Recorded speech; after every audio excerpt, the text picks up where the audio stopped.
जनार्दन के रूप में उपस्थित सभी अभिभावकों का, बड़े बुजुर्गों का और युवा साथियों का मैं हार्दिक अभिनंदन और स्वागत करती हूँ।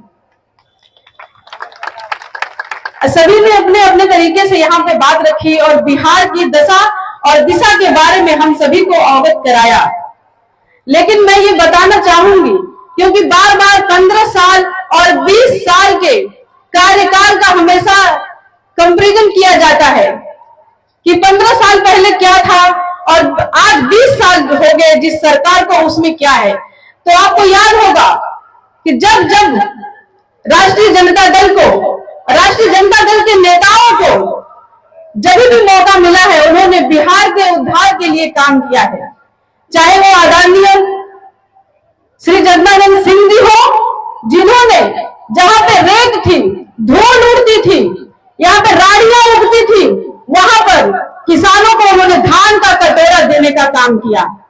और जब भी मौका मिला, हमारे आदरणीय राष्ट्रीय जनता दल के राष्ट्रीय अध्यक्ष आदरणीय श्री लालू प्रसाद जी जब वो सरकार में आए तो दबे कुचले शोषित वंचितों को उन्होंने स्वर देने का काम किया, उनके अंदर हिम्मत पैदा की, ताकत पैदा की, उनके अंदर आत्मसम्मान पैदा करने का काम किया।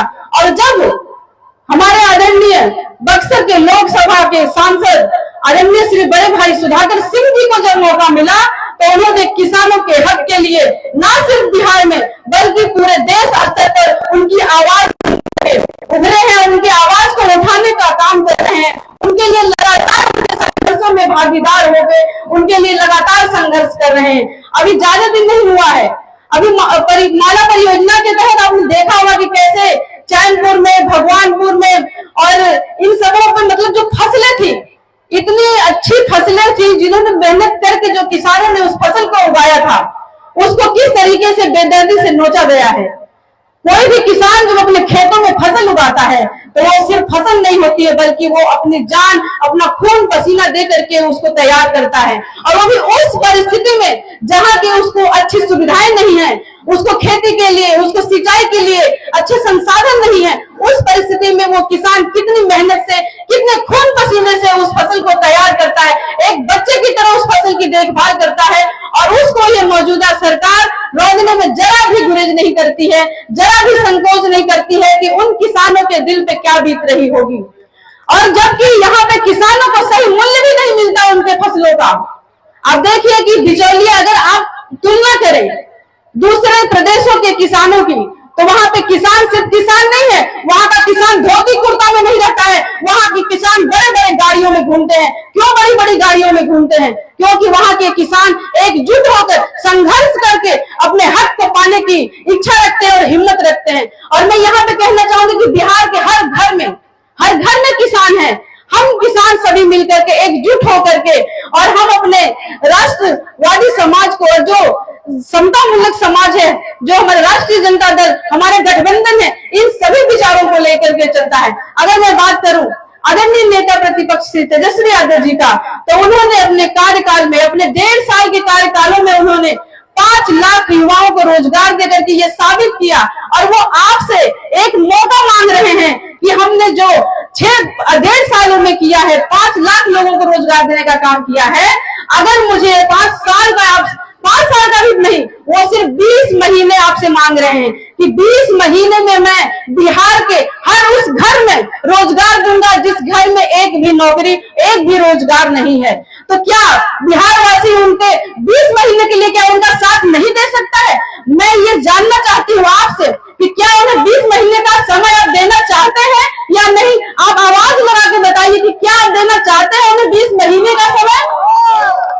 20 महीने में वो बिहार का सम्मान वापस देंगे, क्योंकि आप जानते हैं बहुत अच्छी तरह से, हम भी जानते हैं, हम तमाम शहरों में जाते हैं, आप यकीन कीजिए हमें बिहारी बताने में डर लगता है। इसलिए डर लगता है क्योंकि दूसरे प्रदेशों में बिहारियों को बहुत ही हेय नजर से देखा जाता है, उन्हें अपमानित किया जाता है, उन्हें चौर उचक्का बनाया जाता है। क्यों? आखिर क्यों? जो कभी विश्व गुरु था, जो बिहार जहां पे प्रथम यूनिवर्सिटी खुली थी विश्व की, वो बिहार आज इस दृष्टि से देखा जाता है। जबकि आप देखिए कि शिक्षा में सबसे ज्यादा अगर कोई आईएएस बनता है, आईपीएस बनता है, तो वो बिहारी होता है। आप जाके देखिए कोटा के जितने भी इंस्टीट्यूट इंस्टीट्यूट है, वहां पे आप देखिए आपको बिहार के बच्चे मिलेंगे, वहां पे बिहार के प्रोफेसर मिलेंगे, लेकिन बिहार क्यों पिछड़ा है, ये हमें सोचने की बात है कि आखिर हम आज भी, जबकि हमारे देश में, हमारे प्रदेश में तमाम ऐसे लोग हैं जो बहुत ही अच्छी क्वालिफिकेशन रखते हैं, हर घर में वो गुण है जिससे कि हम आगे बढ़ सकते हैं, लेकिन फिर भी बिहारवासी हमेशा गाली की नजर से देखे जाते हैं बाहर के प्रदेशों में। आखिर कहाँ कमी है, ये हमें ढूंढने की आवश्यकता है। और मैं यही बस कहना चाहूंगी कि इस बार 2025 अभी चूके तो फिर कभी नहीं रुकेगा ये बिहार वासियों के साथ, किसानों के साथ, महिलाओं के साथ जो भी अत्याचार है वो रुकने वाला नहीं है। आपके पास ये अंतिम अवसर है कि आप इस बार पूर्ण बहुमत से गठबंधन की सरकार लाइए, राष्ट्रीय जनता दल की सरकार लाइए, और आप देखिए कि वो आपको हर उस चीज से निजात दिलाएंगे जिससे कि बिहारवासी कष्ट में है। आप शिक्षा की बात कर लीजिए, आप देखिए कि शिक्षा व्यवस्था यहाँ पे क्या है। यहाँ की शिक्षा व्यवस्था, अगर यहाँ के सरकारी स्कूलों की मैं बात करूं तो यहाँ पे बच्चे पढ़ के चपरासी के अलावा कुछ भी नहीं बन सकते हैं। लेकिन कहने के लिए तो बहुत बातें हैं और मेरे पास लेकिन समय नहीं है, क्योंकि हमारे सामने अभी बहुत से ऐसे बुद्धिजीवी हैं, हमारे सांसद जी बैठे हुए हैं, तमाम लोग हैं जो आपको और भी अच्छी चीजें बताएंगे। और इन्हीं चंद शब्दों के साथ मैं अपनी बात को समाप्त करना चाहूंगी और मैं कहना चाहूंगी कि भभुआ विधानसभा से हमारे बड़े भाई वीरेंद्र कुशवाहा जी चुनाव लड़ रहे हैं और उनको भारी से भारी मतों से चुनाव जिताकर ये संदेश दे दीजिए कि यहाँ पर जो जनता के साथ रहता है, जनता के साथ वादे किए हुए पूरा करता है, जो जनता के साथ खड़ा रहता है उसको जनता चुनती है, ना कि बिकाऊ लोगों को जनता चुनती है। ये आपको जवाब देने का सबसे अच्छा मौका है।